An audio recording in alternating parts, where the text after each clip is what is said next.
Aberta a audiência pública sobre o projeto de lei do Executivo número 7 de 2018, que dispõe sobre as diretrizes para a elaboração e execução da Lei Orçamentária de 2019. O envio do projeto da Lei de Diretrizes Orçamentárias cumpre o que determina o inciso 8 do artigo 54 da Lei Orgânica do Município. A audiência cumpre o papel de discutir as diretrizes apresentadas pelo prefeito, bem como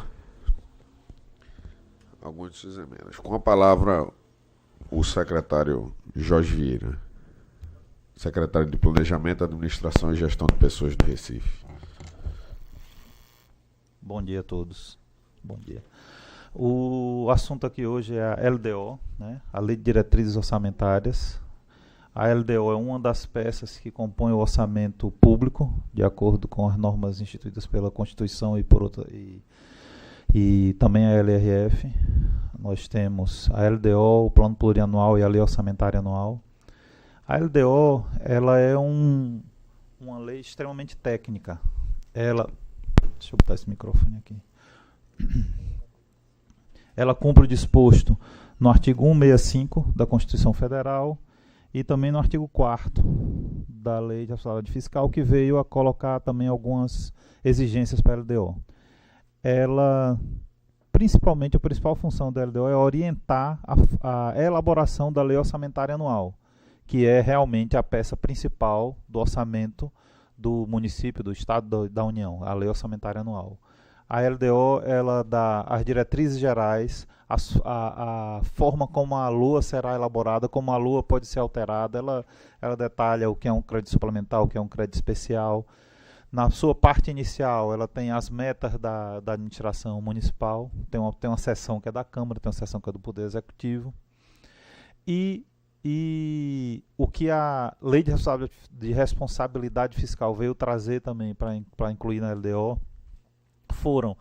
ela tratar sobre o equilíbrio entre receita e despesa e os limites, como se darão os limites de empenhamento, que é caso da receita não se confirmar, como é que se opera essa limitação no empenhamento da despesa. Mas é isso. Em resumo, a LDO é uma peça extremamente técnica, que orienta a elaboração da Lei Orçamentária Anual, que é a nossa peça principal realmente, que detalha como vai ser aplicado o orçamento anual do município. Se alguém tiver alguma... É isso. André vai, com certeza, né, André? Já estava programado desde a outra audiência para ele falar já.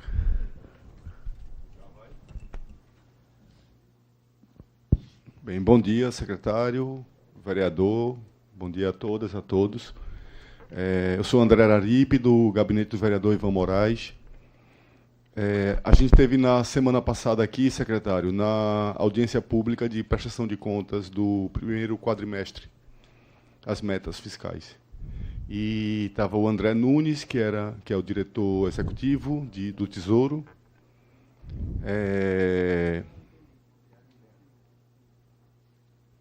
Na apresentação ficou evidente algumas situações positivas em relação à receita do município, especificamente o ISS, mas também algumas sinalizações de frustração de receitas. Algumas, né? Dentre elas, o aporte do Banco Mundial previsto para a infraestrutura na cidade. Quando a gente verifica a lei orçamentária desse ano mesmo, a gente identifica que há uma concentração significativa de despesas na área do custeio, né? Claro, e aí com os serviços, insumos, toda a sua composição.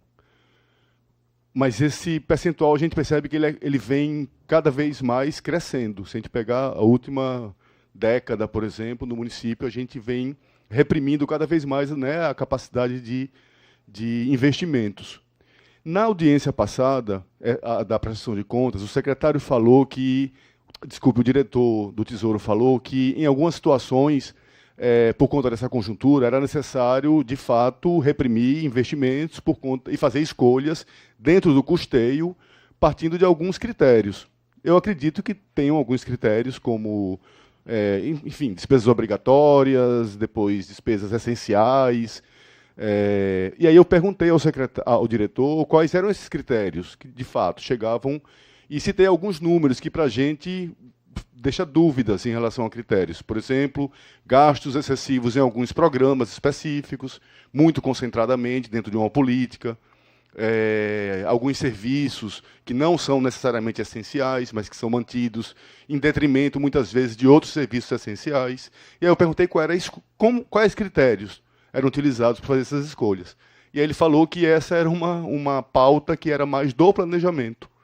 E até o secretário, o vereador, na verdade, Heriberto, na hora até falou que hoje a gente teria a oportunidade de ouvir, né, ou seja, conhecer melhor quais são os critérios que fazem, por exemplo, que a prefeitura tenha uma performance tão vasta, por exemplo, em gastos com publicidade, em gastos com programas como robótica, em gastos com programas como alguns programas de lazer, que são importantes para a cidade, claro, mas o que faz programas como esses ocupar uma pauta de destaque dentro da gestão? Que critérios são considerados em detrimento de, por exemplo, construção de creches, né, face a toda a defasagem que tem na cidade, obras nos morros, aí você tem a frustração de receita do Banco Mundial, que garantiria obras nos morros, mas você não tem recurso próprio, por exemplo, colocado para suprir essa frustração de receita. E, ao mesmo tempo, a gente tem já executado esse ano 10 milhões, secretário, com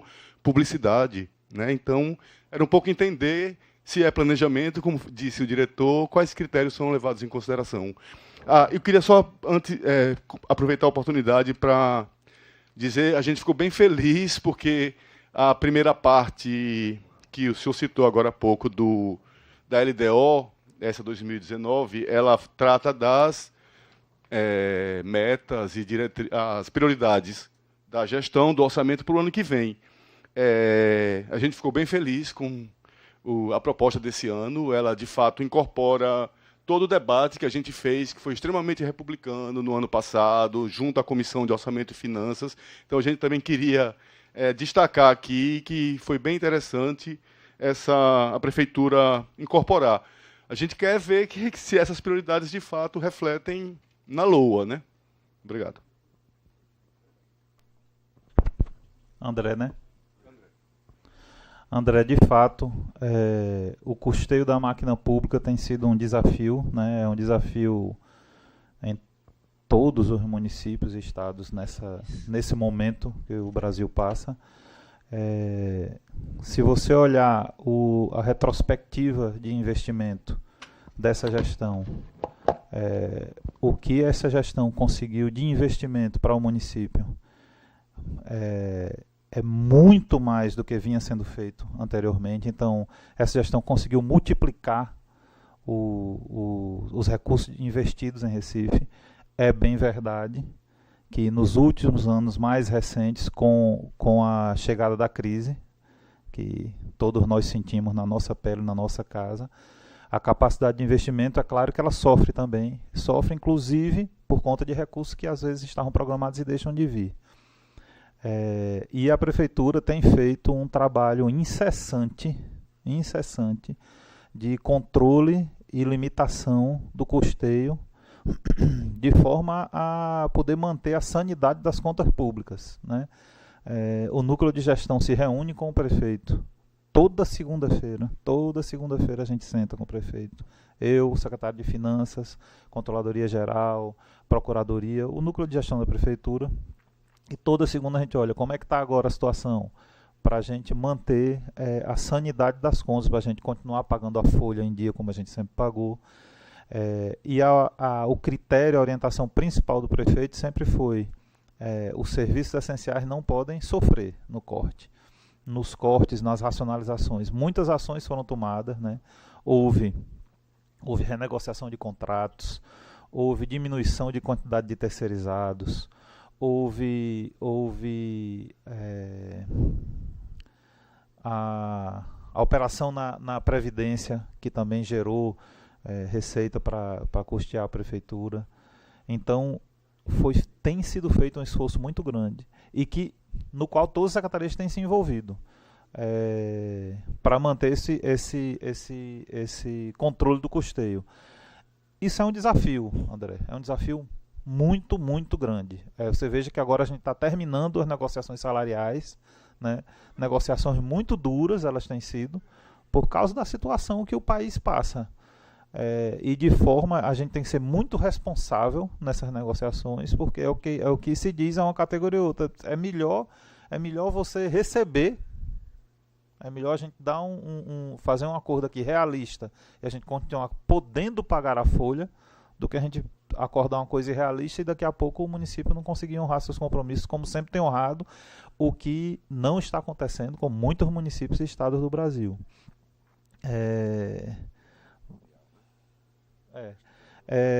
Você falou do investimento em morros. A gente tem investimento programado em morros, investimentos jamais vistos. A gente tem um programa de investimento em morros que vai até o final dessa gestão. Escadarias, muros de arrimo, corrimãos. Eu não quero falar o número para não me enganar no número. Eu tentei procurar ele aqui rapidamente, de morros, que eu não estou com ele na minha cabeça agora. Mas o investimento em morros não sofreu. Você falou aí da despesa de publicidade, eu só queria fazer uma correção. A palavra não é publicidade, é despesa com comunicação, né? Incluída aí na comunicação tem a parte educativa. Vocês têm visto na televisão campanhas pelo uso da faixa de pedestre, campanha pela melhor destinação do lixo, e tem a institucional, que mostra o que a prefeitura tem feito. Você mencionou aí o programa de robótica. O programa de robótica é um dos investimentos da prefeitura que mais resultado deram nos últimos tempos, né?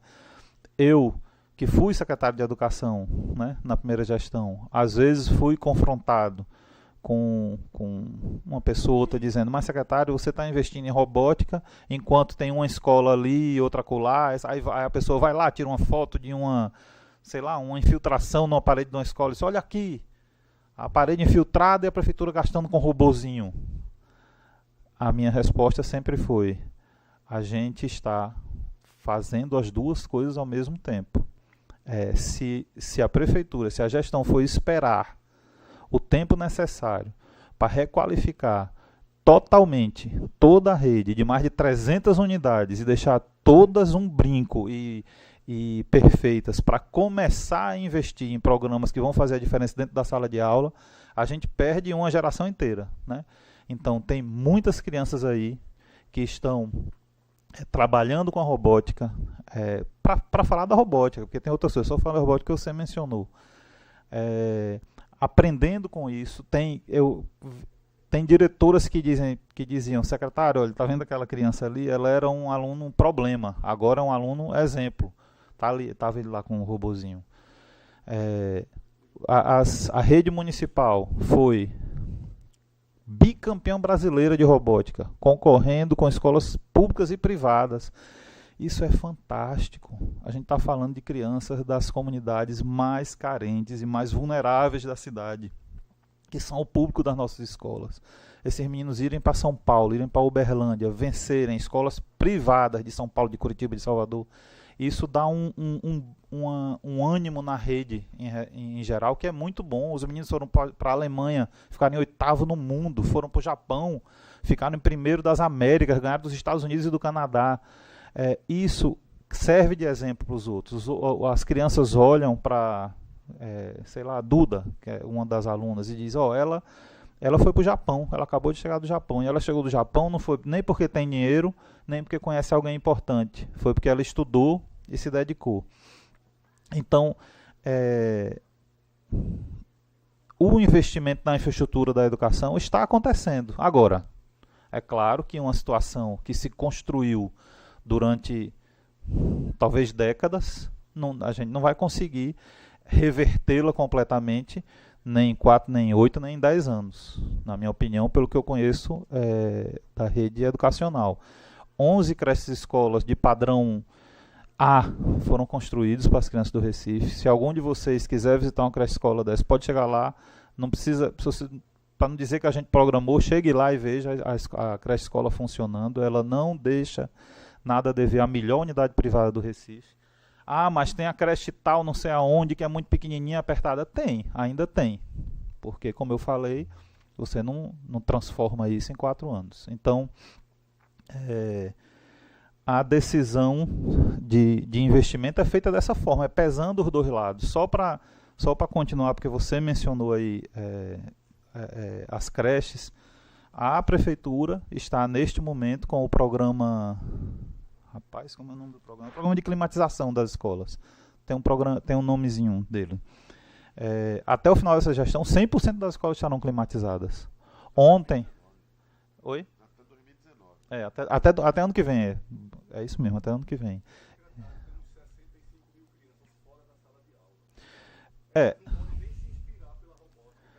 Agora... Mas que número é esse seu?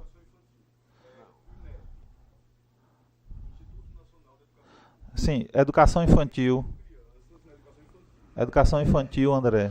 Existe o Plano Nacional de Educação, que ele dá como meta para todas as unidades educacionais do Brasil, de até 2024, para você ter uma ideia de como é a situação da educação infantil nacional. Ele dá uma meta de até 2024, ou seja, daqui a 6 anos, nos meninos de 0 a 3 anos, atender 50% da população. Então, a meta do Plano Nacional, discutido com o Conselho Nacional de Educação, até 2024 atender 50%. Tal é a carência de creches no Brasil, como um todo. Então, e nunca será 100, viu? 0 a 3 nunca será 100, porque tem famílias que preferem que a criança esteja em casa, né? Então, longe de mim dizer que está tudo perfeito, não. Existem bairros em Recife que estão mais estressados, digamos assim, em termos de demanda, que a demanda é mais premente e tem menos escolas. Existem bairros que estão mais bem atendidos. E eu acho que a prefeitura tem que trabalhar para melhorar isso, sim. Mas as decisões têm sido tomadas com critérios que a gestão acredita. Não foi jogado, ok? Mais alguém quer fazer alguma colocação? Achei que tinha levantado a mão, foi emocionante, ia ter 2 participações aqui. Então, acho que sobre essa questão, só para também falar desses 65 mil, André, a gente falou inclusive com Ivan, 65 mil são o número de crianças que estavam aptas, né, do INEP, são crianças aptas a irem, né, à escola. Não necessariamente é a demanda real do município, entendeu? Tem crianças aí que realmente são opção. Então, o dado ele é analisado pela quantidade de pessoas que procuram as escolas e não conseguem. E realmente, e ainda mais, a gente teve o cuidado de ter uma reunião na Secretaria da Educação, Jorge, e o secretário mostrou bem que ele tem feito o diagnóstico realmente das regiões onde tem mais estresse dessas vagas, que são as regiões que ele está destinando às futuras unidades. Claro que também tem uma dificuldade de arrumar os locais necessários, com mais proximidade, que atenda todas as necessidades para instalar essas escolas, essas creches escolas, que, como foi dito, de nível A, que é um padrão novo, que eu acho que vocês já tiveram a oportunidade, inclusive, de conhecer, e ele demonstrou isso durante a reunião também. Mas também deixar vocês aí que a partir de agora vai ter análise das emendas dentro do seio da comissão. Agradecer também porque a peça contemplou realmente a discussão que a gente desenvolveu durante o ano passado, e foi uma discussão que muita gente na casa se envolveu, muitos vereadores participaram, e a gente espera agora que também tenha uma celeridade com esse processo, já que o número de emendas foi bem menor do que do ano passado, e algumas delas inclusive foram repetidas das do ano passado, e a gente já sabe o caminho vai ser bem mais rápido de discussão. Mas no mais, agradecer a presença de todos e convidar agora para a reunião no seio das comissões. E obrigado pelos questionamentos, viu, André? Isso é importante para nós. Está encerrada a reunião.